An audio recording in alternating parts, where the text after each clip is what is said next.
ठीक है, आज हम बात करेंगे किसकी? वैदिक सभ्यता की। वैदिक सभ्यता मतलब ठीक है, हमने देखा था हड़प्पा सभ्यता हमने जब पढ़ी थी तो हमने सभ्यता का मतलब समझ लिया था कि एक विस्तृत भूक्षेत्र, यहाँ पे क्या होता है कोई भी अपने रहन सहन और सब वो विस्तृत क्षेत्र में फैलाव हो जाता है, वो चीज क्या कहलाती है? सभ्यता। तो जो वैदिक सभ्यता है ये एक्चुअल में क्या है? जो आर्य लोग थे, कौन थे? आर्य। तो आर्यों द्वारा निर्मित सभ्यता क्या कहलाई? आपकी वैदिक सभ्यता कहलाई। अब आर्य कौन थे? अगर हम आर्यों के बारे में देखते हैं तो आर्यों के को लेकर अलग अलग मत दिए जाते हैं। बताया जाता है कि जो आर्य थे, हमारा जो भारत है, भारत के किसी जो सिंध सप्त सिंध क्षेत्र है सिंधु का, तो ये यहाँ से इधर अफगानिस्तान और पाकिस्तान वाला जो पंजाब अफगानिस्तान वाला इलाका इधर से आए, ठीक है। लेकिन इनको मेन माना गया है जो मैक्स मूलर थे। कौन थे आपके? Max Muller. इन्होंने माना है, मैक्स मूलर ने, कि ये कहाँ से आए थे? मध्य एशिया से आए। कहाँ से आए? मध्य एशिया से, ठीक है। तो आर्यों का निवास बोले तो कहाँ से माना जाता है? मेन मध्य एशिया से माना जाता है, ठीक है। और वैदिक सभ्यता क्यों? क्योंकि हम बात करेंगे वेदों का जितना भी वर्णन मिलता है, इसको कहाँ से? पूरा इसमें वेदों में इसका वर्णन मिलता है। इसको हम दो पार्ट्स में डिवाइड करते हैं, दो भागों में क्या किया जाता है? सभ्यता को विभाजित किया जाता है। पहला हम पढ़ेंगे इसमें ऋग्वैदिक सभ्यता और दूसरा रहेगा हमारा क्या? उत्तर वैदिक सभ्यता, ठीक है। ऋग्वैदिक जो सभ्यता रहेगी ये हमारी चलेगी 1500 से लेके कब तक? 1000 ईसा पूर्व तक आई। कि वैदिक सभ्यता क्या थी? जो आर्य थे उनके द्वारा निर्मित सभ्यता हमारी क्या कहलाई? वैदिक सभ्यता कहलाई। और जो मैक्स मूलर थे इनका मूल निवास स्थान कहाँ बताया गया है? आपका मध्य एशिया में। फिर हमने देखा कि जो आपकी वैदिक सभ्यता थी उसको दो भागों में विभाजित किया गया है। एक हम बात करें तो ऋग्वैदिक और दूसरा क्या हो जाएगा? उत्तर वैदिक। जो ऋग्वैदिक है उसका टाइम पीरियड हमारा रहेगा 1500 से लेके 1000 ईसा पूर्व, और सेकेंड उत्तर वैदिक का रहेगा 1000 से लेके 600 ईसा पूर्व, ठीक है। इतना समझ में आया। और जो आपके थे, हम वेद पढ़ते हैं, वेदों में हमने देखा वेदों की जो भाषा थी वो कैसी थी? संस्कृत थी। तो ये भी वैदिक सभ्यता है, तो इसकी जो मूल इनकी भाषा थी आर्यों की, वो कौन सी थी भाषा? संस्कृत। तो भाषा कौन सी हो जाएगी इनकी? संस्कृत, ठीक है। ये हमारा क्या हुआ? पूरा इसका इंट्रोडक्शन हुआ। अब हम स्टार्ट करेंगे किसको? ऋग्वैदिक सभ्यता को। इतना समझ में आया? नोट डाउन करना है, लूसेंट में है कंटेंट, ठीक है। हम बात करेंगे अब ऋग्वैदिक काल की। किसकी बात करेंगे? जो कब से कब तक चलेगा हमारा? 1000 ईसा पूर्व तक, ठीक है। तो अब जैसे हम देखते हैं कोई भी टाइम पीरियड रहता है, जैसे अगर मैं वर्तमान की बात करूं तो अगर यहाँ पे शासन या प्रशासन करने के लिए हमारी केंद्र सरकार है, उसके बाद राज्य सरकार है। राज्य सरकार के नीचे अगर हम बात करें तो स्थानीय जो सरकारें हैं वो शासन करती है। तो वैसे ही अगर हम बात करें कि जो वैदिक काल था उस समय हमारा जो प्रशासन की जो इकाइयां थी वो कैसी थी? तो जैसे रहता है ना, घर में सबसे छोटा पहले क्या रहेगा? एक परिवार रहेगा। परिवार से क्या बनता है? गांव बनता है, फिर जिला, हम ऐसे पढ़ते हैं ना। तो वैसे हम इसकी बात करें कि यहाँ ऋग्वैदिक जो काल है इसमें प्रशासनिक इकाई की मैं बात करूं कि यहाँ की जो प्रशासनिक इकाइयां थी वो कैसी थी, ठीक है। तो कैसे हो जाएगा? सबसे अगर हम बात करें नीचे से या फिर ऊपर से आप स्टार्ट करो वही चलेगा, ठीक है। सबसे पहले आपका क्या आएगा? कुल आएगा। क्या आएगा? कुल आएगा, ठीक है। जो कुल रहेगा मतलब जिसको फैमिली आप बोल सकते हो, कुल रहेगा, ठीक है। फिर कुल के बाद हम बात करेंगे क्या हो जाएगा? ग्राम हो जाएगा आपका। क्या हो जाएगा? ग्राम। ग्राम के बाद क्या आ जाएगा? 20। 20 के बाद आपका क्या आ जाएगा? जन। जन के बाद क्या आ जाएगा? राष्ट्र, ठीक है। इतनी बात समझ में आई कि प्रशासनिक इकाइयां अगर हम बात करें तो सबसे छोटी, तो ये क्वेश्चन पूछा जाता है ऋग्वैदिक काल में सबसे छोटी इकाई क्या थी? तो क्या थी प्रशासनिक इकाई? कुल। और सबसे बड़ी पूछेगा तो क्या हो जाएगा? राष्ट्र हो जाएगा।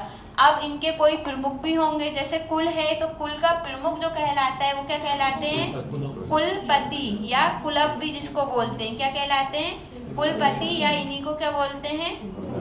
कुलप बोला जाता है, ठीक है। फिर अगर मैं बात करूं ग्राम के प्रमुख क्या कहलाएंगे आपके? ग्रामीणी। क्या कहलाएंगे? ग्रामीणी। ठीक है। और विष के प्रमुख क्या कहलाएंगे आपके? विषपति।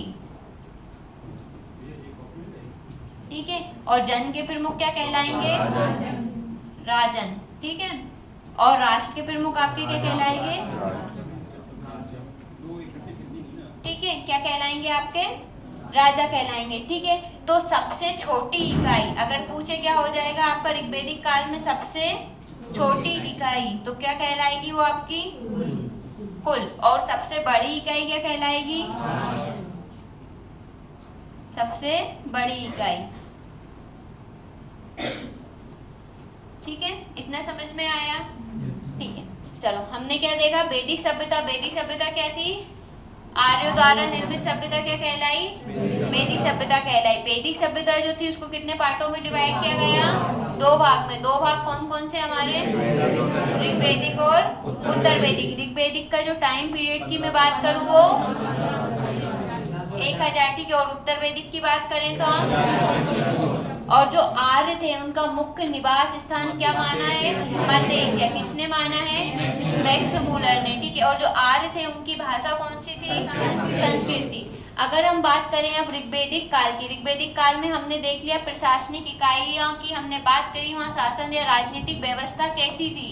तो हमने देखा सबसे छोटी जो यूनिट थी या इकाई थी वो क्या थी आपकी? कुल थी। कुल के बाद आपकी कौन सी आएगी? ग्राम। ग्राम के बाद क्या आया आपका? विष। विष के बाद जन। जन के बाद क्या आया? राष्ट्र। फिर हमने देखा जो कुल थे, कुल के प्रमुख या हेड जो थे वो कौन कहलाए आपके? कुलपति या कुलप। इसके बाद हमने देखा ग्राम के क्या कहलाए? जन के, और विष के मतलब लाइन से बस रट लो। ठीक है। और राष्ट्र के राजा। इतना याद हुआ? इसको शॉर्ट में नोट डाउन कर लो।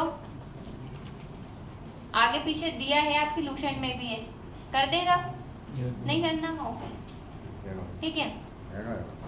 अगर हम बात करें यहाँ पर, अब जब ये इतना फैला हुआ है व्यवस्था सब कुछ, तो जाहिर सी बात है यहाँ कोई ना कोई अधिकारी होंगे।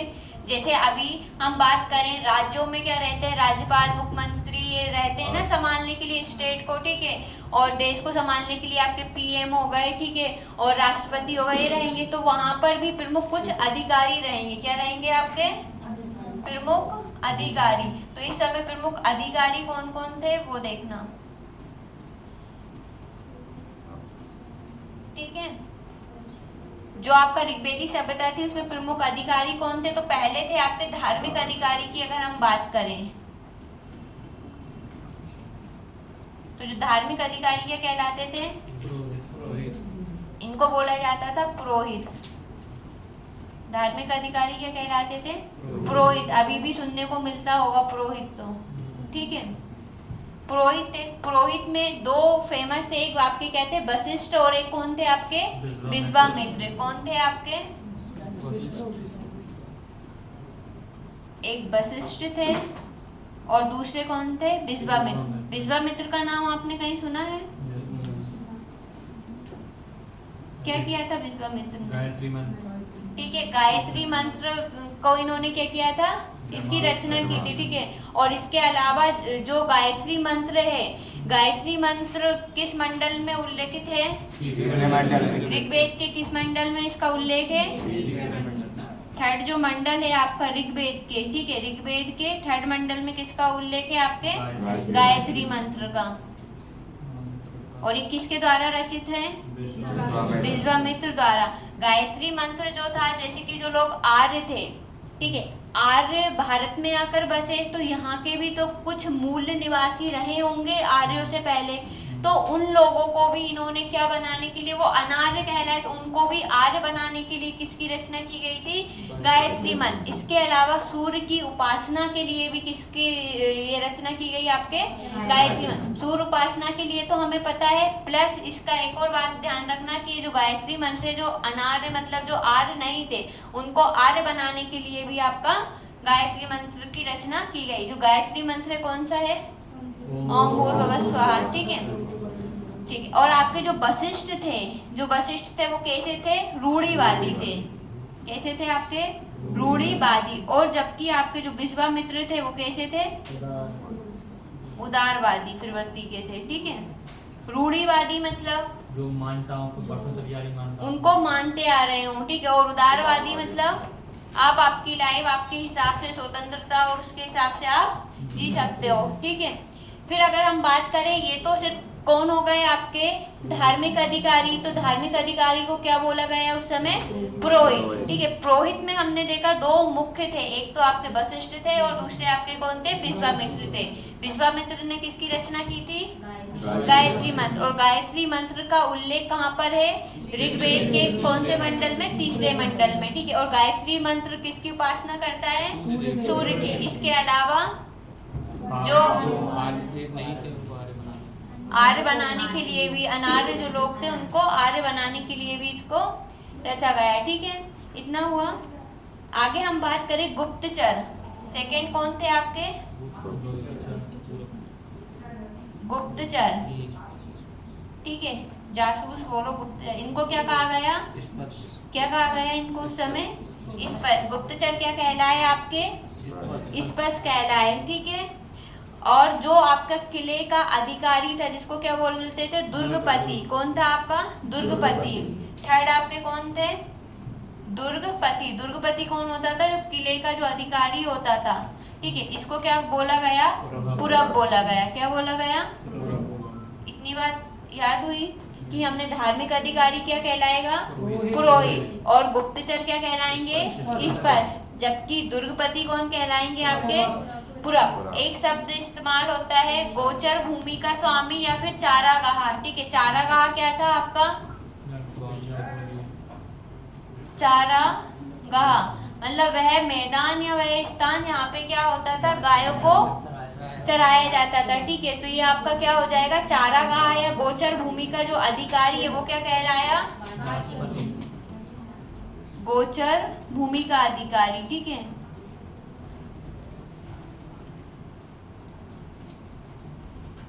वो कहलाया आपका क्या?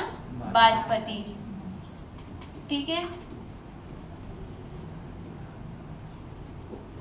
तो हमने क्या क्या हो जाएगा हमारा? दुर्गपति, पुरब, गुप्तचर, स्पष्ट, चारागाह या गोचर भूमि का स्वामी बाजपति, और दुर्गपति, पुरब, धार्मिक अधिकारी पुरोहित। इतना हुआ।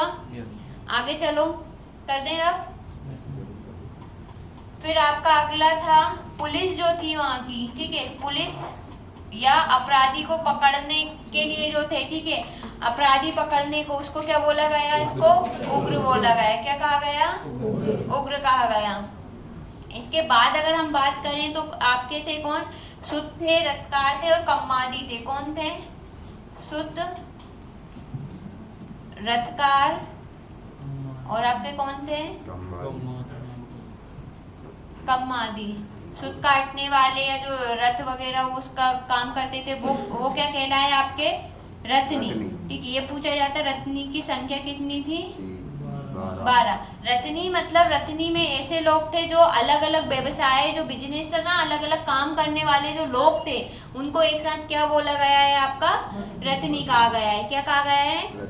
अब इसके अलावा पूछा जाता है सबसे महत्वपूर्ण जो अधिकारी थे ऋग्वैदिक काल में, वो कौन से थे आपके? थे तो सभी, लेकिन महत्वपूर्ण कौन थे आपके? सैनिक और पुरोहित।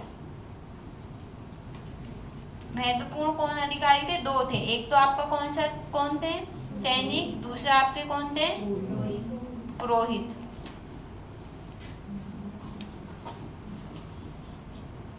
ठीक है, पूछेंगे भी हमें। एक और बात नोट करना है, जो न्यायिक अधिकारी था उसका ऋग्वैदिक काल में क्या नहीं मिलता है? उल्लेख नहीं मिलता। किसका उल्लेख नहीं मिलता है? आपका न्यायिक जो अधिकारी थे, ठीक है, इनका उल्लेख नहीं मिलता।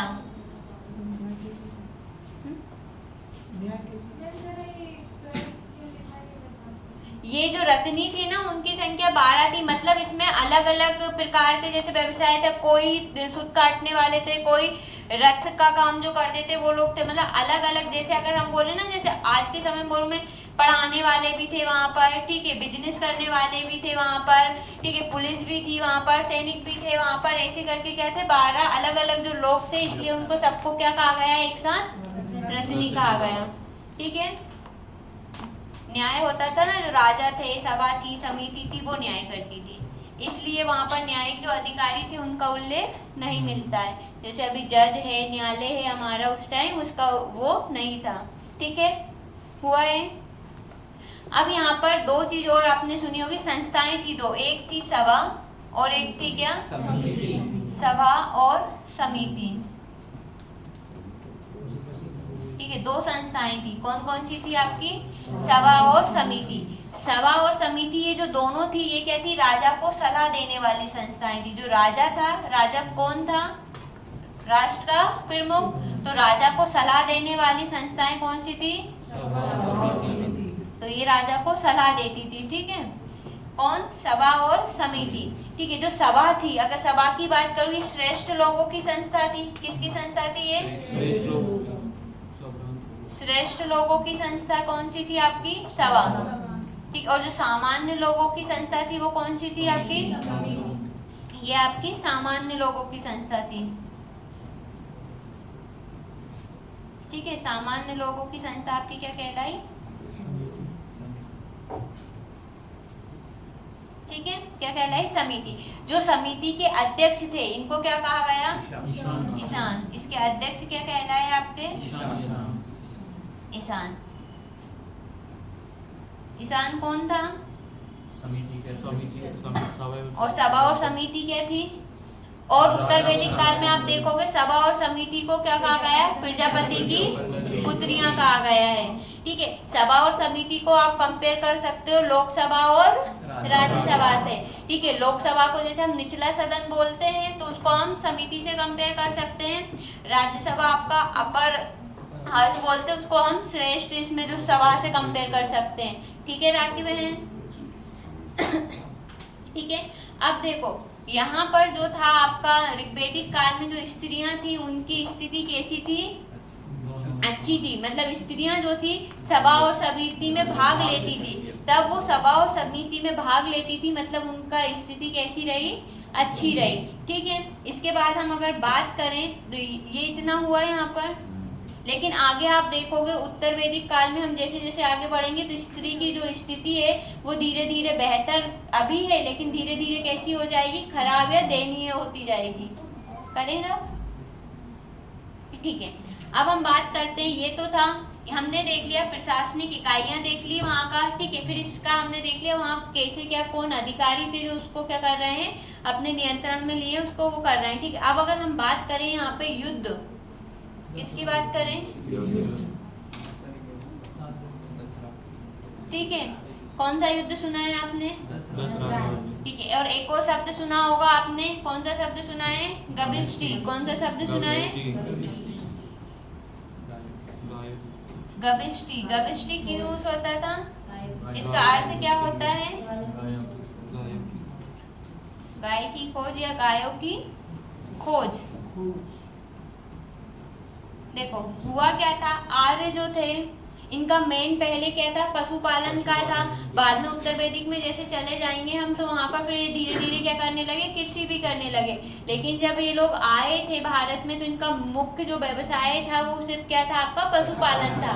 तो इसलिए इन्होंने ज्यादातर गायों की खोज या गायों को मतलब ये क्या करते थे उसको लेके, क्योंकि देखो आर्य आए तो पूरे एकदम तो पूरे आ नहीं गए, मान लो आए ये लोग यहाँ से, ठीक है। तो ये क्या हुए, अलग अलग ये आर्य थे मान लो आपके, तो आर्य जब भारत में आए तो ये क्या हुए, कुछ अभी आ गए कुछ बाद में आ गए, ऐसे करके तो ये क्या हो गए थे, अलग अलग माना हमने, ये अलग अलग क्या हो गए, कबीले में बढ़ गए थे। क्या हो गए थे, ये अलग अलग कबीले में बढ़ गए थे। तो इनके लिए फिर क्या होता था, आपस में संसाधनों को लेकर क्या होती थी, लड़ाई या युद्ध होते थे, ठीक है। तो वो मेन उनका क्या था, किसके लिए, गायों के लिए, ठीक है। फिर इसके बाद एक और आपने सुना होगा 10 राग युद्ध। कौन सा सुना होगा,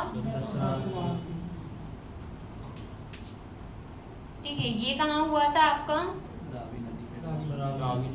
ठीक है, रावी नदी के किनारे हुआ था। रावी का पुराना नाम जो था वो क्या था, परुष्णी था। क्या था, परुष्णी। तो इस नदी के किनारे कौन सा युद्ध होता है? दसराग युद्ध। ये होता है क्या आपके सुदास के बीच,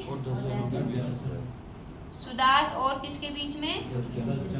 10 जन के बीच में, ठीक है। और इसमें जो सुदास थे भरत कबीले के वो थे, ठीक है। इसमें विजय किसकी होती है? आपके सुदास की, ठीक है। इतना समझ में आया। और इसकी जो जानकारी मिलती है दसराग युद्ध की, वो ऋग्वेद के किस मंडल में मिलती है? आपके 7वें मंडल में। जो ऋग्वेद का 7th मंडल है उसमें किसकी जानकारी मिलती है हमें? ठीक है। और अभी हमने तीसरे मंडल में क्या देखा था? गायत्री मंत्र। गायत्री मंत्र किसको समर्पित था? ठीक है। और गायत्री मंत्र की रचना किसने करी थी? विश्वामित्र ने, ठीक है। इतना हुआ। आगे बात करें, ये हो गया हमारा युद्ध हो गया, प्रशासनिक इकाइयां हमने देख ली। वहाँ पे जो वर्ण व्यवस्था थी वो कैसी थी? क्या वहाँ पहले कास्ट सिस्टम था? नहीं था। तो जो वर्ण व्यवस्था थी, अब हम किसकी बात करते हैं वहाँ पे? वर्ण व्यवस्था की, ठीक है। कि ऋग्वेदिक जो काल था, ऋग्वेदिक जो टाइम था, उसमें वर्ण व्यवस्था कैसी थी, ठीक है। तो ये बताओ, वर्ण व्यवस्था की जो जानकारी मिलती है वो कहाँ से मिलती है हमें? ऋग्वेद के किस मंडल से मिलती है? ऋग्वेद जो है, ऋग्वेद के कौन से 10वां जो मंडल है, इससे हमें किसकी जानकारी मिलती है?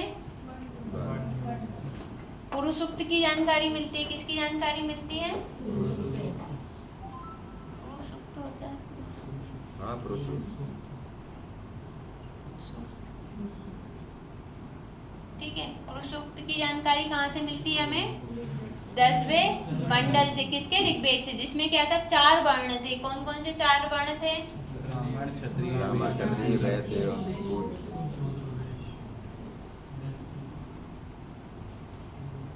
ब्राह्मण, क्षत्रिय,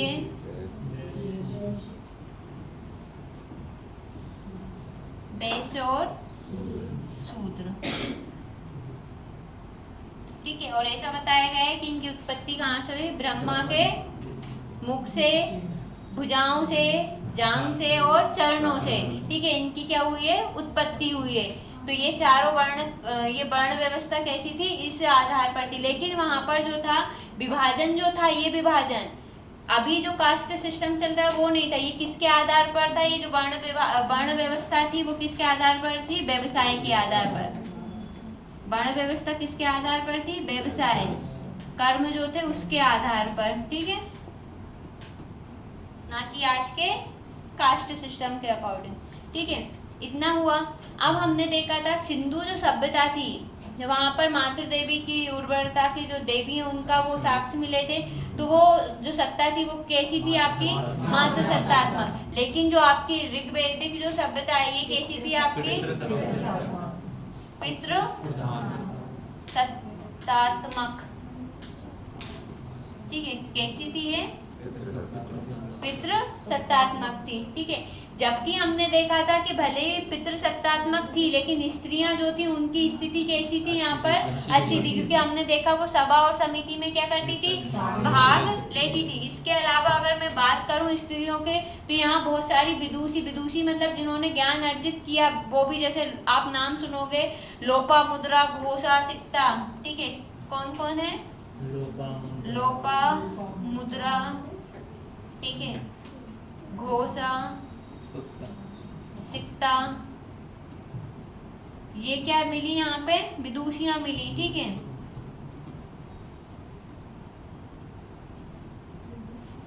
ठीक है। तो आप समझ सकते हो उस समय मतलब इनको ज्ञान और वो स्टार्ट हो गया, मतलब जब से आर्य आए थे, आर्यों के आने के बाद क्या हो गए, क्या स्टार्ट हो गया था?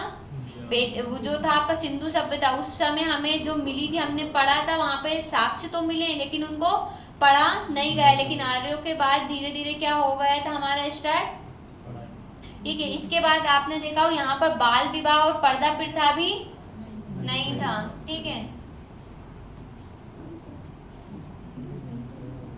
बाल विवाह भी नहीं था, प्लस आपका क्या नहीं था? लेकिन हमने देखा था, क्या देखा था, सिंधु सभ्यता में पर्दा प्रथा प्रचलित थी। ठीक है, इसके अलावा जो थी स्त्रियां क्या कर सकती थी, अपने पति के साथ यज्ञ में क्या कर सकती थी, वो यज्ञ में भाग ले सकती थी। ठीक है, स्त्रियां यज्ञ में भाग ले सकती थी। इसके अलावा जो विधवा स्त्री होती थी, कौन, विधवा जो थी वो किससे शादी कर सकती थी, अपने देवर से। विधवा जो थी वो क्या कर सकती थी, देवर से शादी कर सकती थी। ठीक है, तो इन सब के हिसाब से हम एक अंदाजा लगा सकते हैं कि ऋग्वेदिक जो काल था उसमें स्त्री की स्थिति कैसी थी, आपकी अच्छी थी। एक और शब्द यूज हुआ है अमाजू। क्या शब्द यूज हुआ है यहाँ पर, अमाजू मतलब जीवन भर अविवाहित रहने वाली स्त्रियों को क्या कहा गया,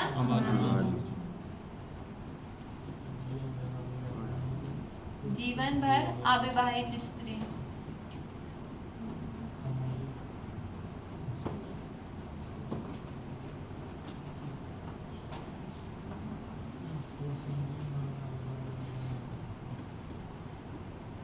ठीक है, वो क्या कहलाई, अमाजू। तो हमने क्या देख लिया, जो वर्ण व्यवस्था देखी हमने, वर्ण व्यवस्था कहाँ वर्णित है, ऋग्वेद के द्रव्य मंडल में। किसका वर्णन है, पुरुष सूक्त का। पुरुष सूक्त मतलब उसमें ब्राह्मण, क्षत्रिय, वैश्य और शूद्र बताए गए हैं। और उनकी उत्पत्ति कहाँ से हुई है, आपके ब्रह्मा के मुख से, भुजाओं से, जांघों से और चरणों से। ठीक है, इसके बाद हमने देखा कि ये जो थी, ये कैसा समाज थी, पितृ सत्तात्मक। पितृ सत्तात्मक होने के बावजूद भी ऋग्वेदिक जो सभ्यता थी उसमें क्या था, आपका महिलाएं जो थी उनकी स्थिति कैसी थी, अच्छी थी। ठीक है, क्योंकि हमने देखा बहुत सारी विदुषियां थी, जिनमें हमने देखा कौन थी, सिक्ता थी, घोषा और लोपामुद्रा। यहाँ बाल विवाह का भी प्रचलन नहीं था। इसके अलावा पर्दा प्रथा भी क्या नहीं थी, प्रचलन नहीं था। और हाँ, नाम है। ठीक है, और इसके अलावा जो स्त्रियां थी वो अपने हस्बैंड या पति के साथ क्या कर सकती थी, यज्ञ में पार्टिसिपेट कर सकती थी, भाग ले सकती थी। फिर हमने देखा एक शब्द और यूज होता है अमाजू। तो अमाजू क्या था, जो जीवन भर अविवाहित स्त्रियां रहती हैं उनको क्या कहा गया, अमाजू कहा गया है। ठीक है, और जो विधवा स्त्री होती थी, ठीक है, पहले या तो ये होता था पति के साथ ही सती प्रथा वगैरह प्रचलित थी, लेकिन यहाँ ये क्या कर सकती थी, अपने जो देवर थे उनसे शादी विवाह कर सकती थी। इतना समझ में आया, पक्का। ये अब इसका नाम ही है वैदिक सभ्यता। क्या नाम है, वैदिक सभ्यता। तो धर्म से जुड़े हुए भी कुछ ना कुछ बातें यहाँ होंगी। तो हम यहाँ अगर धर्म से रिलेटेड बात करें, क्या बात करें, धर्म की बात करें कि यहाँ के प्रिय देवता कौन थे। तो देखो ये क्या करते थे, आपका प्रकृति की भी पूजा करते थे। ठीक है, इसके अलावा आप देखेंगे पशुपालक थे, तो मतलब कहीं ना कहीं पशुओं की भी पूजा की जाती थी यहाँ पर। ठीक है, क्योंकि आर्य क्या थे, पशुपालक थे। ठीक है, तो वहाँ पर पशुओं की भी पूजा की जाएगी। तो आपके अगर एक क्वेश्चन अगर आता है यहाँ पर कि इनके प्रिय देवता कौन थे, ठीक है, इंद्रदेव। क्योंकि इंद्रदेव के लिए कितनी रचनाएं की गई है ऋग्वेद में, प्रिय देवता यहाँ पर क्या थे, इंद्र थे। जबकि आप उत्तर वैदिक आप जाओगे उसमें, तो उसमें कौन हो जाएंगे, इंद्र की जगह कौन आ जाएंगे, आपके प्रजापति आ जाएंगे, सोम नहीं आएंगे। ठीक है, प्रिय देवता कौन थे यहाँ पर आपके ऋग्वेदिक इसमें, इंद्रदेव। ठीक है, कौन थे, इंद्र। इनके लिए कितनी रचनाएं की गई हैं, 250 ऋचाएं। ठीक है, और इसके अलावा अग्नि भी महत्वपूर्ण था, जिसके लिए कितने किए गए हैं, 200। ठीक है, लेकिन प्रिय देवता में कौन आएगा, आपके इंद्र। ठीक है, और अग्नि जो थी, अग्नि के लिए कितनी रचनाएं हुई हैं, 200। ठीक है, और ये क्या काम करती थी, जो मनुष्य था और देवता के बीच क्या काम करते थे, ये मध्यस्थ का काम करते थे। हाँ, वो मीडिएटर, मध्यस्थ का काम कौन करता था, अग्नि करती थी। ठीक है, पवित्र पशु, यहाँ पर अभी हमने एक शब्द पढ़ा था, क्या पढ़ा था, गविष्टि। गविष्टि का अर्थ क्या था, ठीक है, तो इनका पवित्र पशु कौन सा था, गाय था। इतनी बात क्लियर हुई, पक्का। गाय के लिए एक शब्द यूज हुआ है, अधन्या। क्या शब्द यूज हुआ है, अधन्या।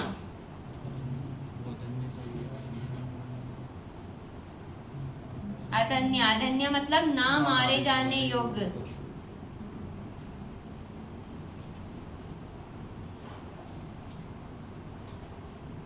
ठीक है, गाय के लिए क्या शब्द यूज हुआ है? अदन्य, यानी ना मारे जाने योग्य पशु, इतना हुआ। अब इस जो ऋग्वेदिक जो आपका काल था, यहाँ पे सबसे पवित्र नदी कौन सी थी? अगर मैं बात करूं सबसे पवित्र नदी की, तो वो कौन सी थी?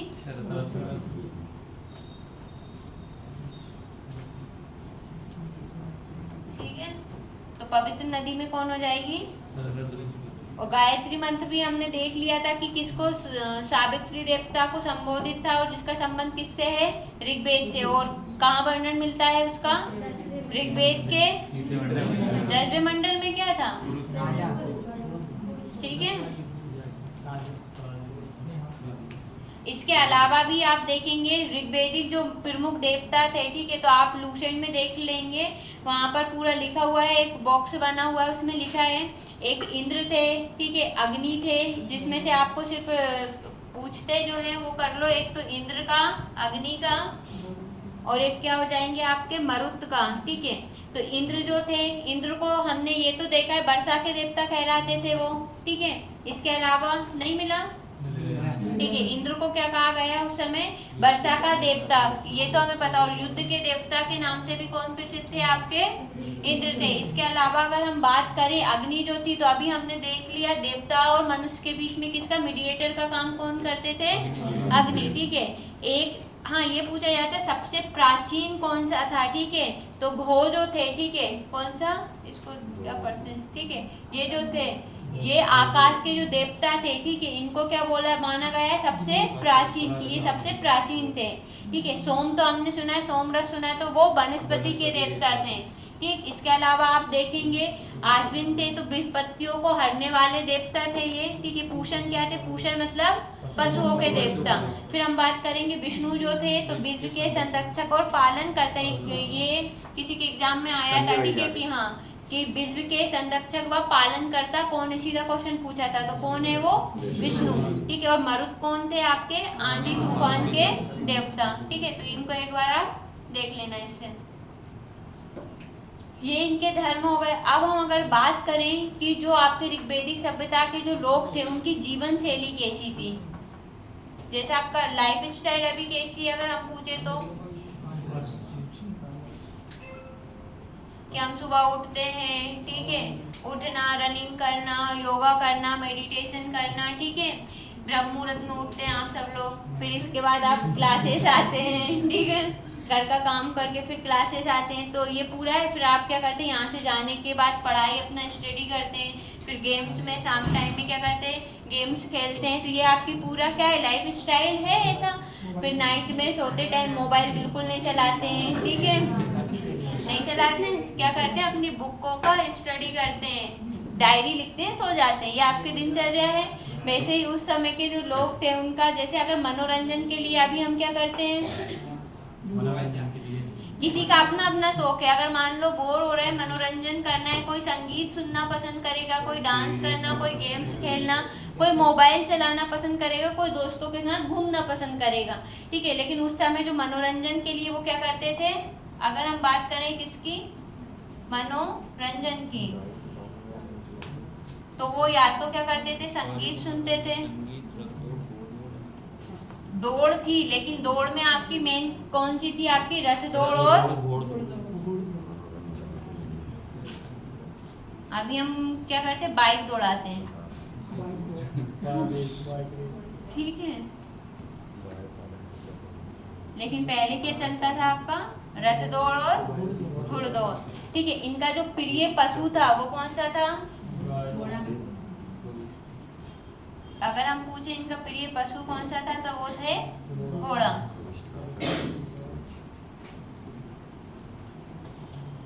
ठीक है, तो मनोरंजन के लिए मेन क्या हो गया था इनका, संगीत, रथदौड़, घुड़दौड़, प्रिय पशु कौन सा था, घोड़ा। अगर बात करें इनका मुख्य पेय पदार्थ क्या था अभी, ठीक है, तो वो कौन सा था, और आजकल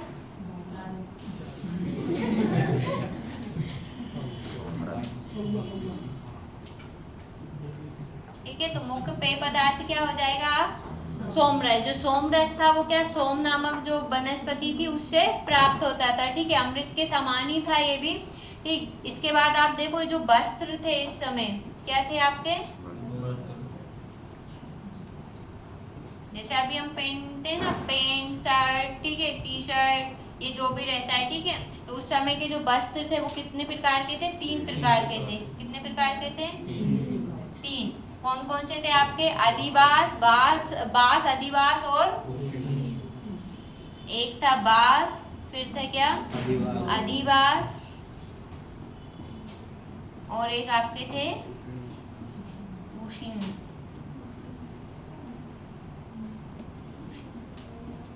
ठीक है। तो ये 3 प्रकार के क्या थे, वस्त्र थे। और अंदर पहने जाने वाले जो वस्त्र थे उनको क्या कहा गया, नीबी। अंदर पहने जाने वाले जो वस्त्र थे अंदर वाले उनको क्या कहा गया, नीबी।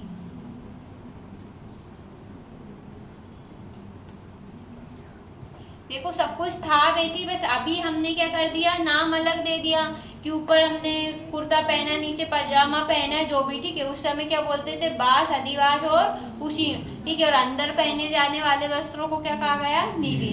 इतना हुआ।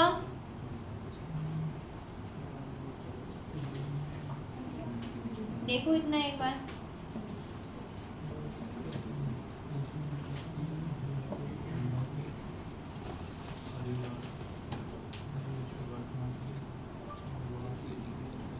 हो गया इतना।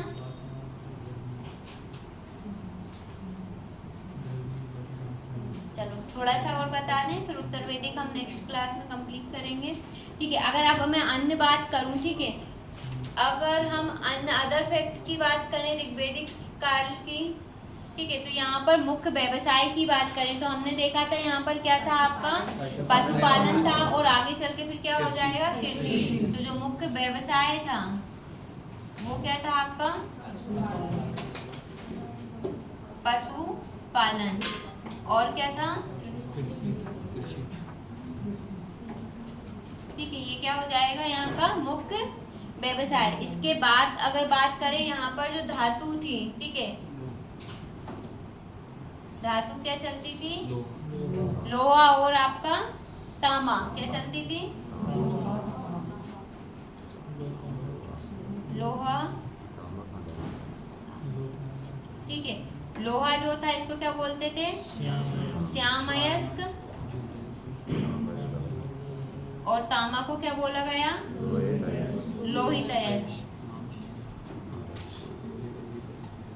ऐसा माना जाता है लोहा की खोज किसने करी, आर्यों ने, वैदिक समय में, ठीक है। एक और आदान प्रदान का जो माध्यम था, अभी तो क्या है, आदान प्रदान के लिए हम पैसे, रुपए यूज करते हैं, ठीक है, लेकिन इस समय ऋग्वेदिक काल में जो आदान प्रदान के लिए क्या माध्यम क्या था, आदान प्रदान का, आदान प्रदान का माध्यम क्या था, वस्तु विनिमय।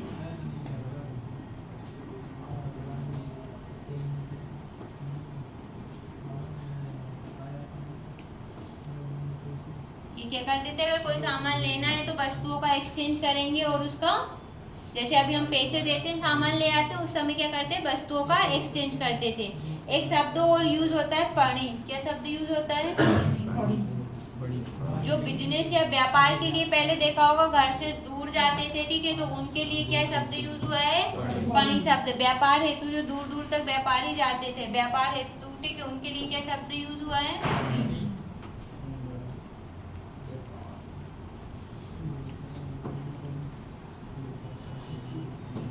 जो व्यापारी जाते थे उनके लिए, ठीक है। एक और शब्द है बैंक नोट। क्या शब्द है, ये कौन होते थे, सूदखोर। बैंक नोट, जो ऋण ब्याज वगैरह वो उसके लिए देते थे वो, ठीक है, देने वाला क्या कहलाता था आपका, बैंक नोट। तो क्या व्यवसाय हेतु क्या था आपका, देखेंगे मेन पशुपालन और कृषि था, धातु जो थी लोहा और तांबा, लोहा को क्या बोला गया है, श्याम अयस्क, और तांबे को लोहित अयस्क, ठीक है। और आदान प्रदान का माध्यम क्या था आपका, वस्तु विनिमय, ठीक है। पणी क्या थे, जो व्यापार के लिए दूर दूर तक जो लोग जाते थे व्यापारी, उनको क्या कहा जाता था, पणी। और बैंक नोट कौन थे, ऋण देने वाले जो थे वो क्या कहलाते थे आपके, बैंक नोट, ठीक है। इतना हुआ। चलो कंक्लूजन कर लें, हम क्या पढ़ा हमने, क्या पढ़ा बताओ। हमने क्या पढ़ा, वैदिक सभ्यता, ठीक है। वैदिक सभ्यता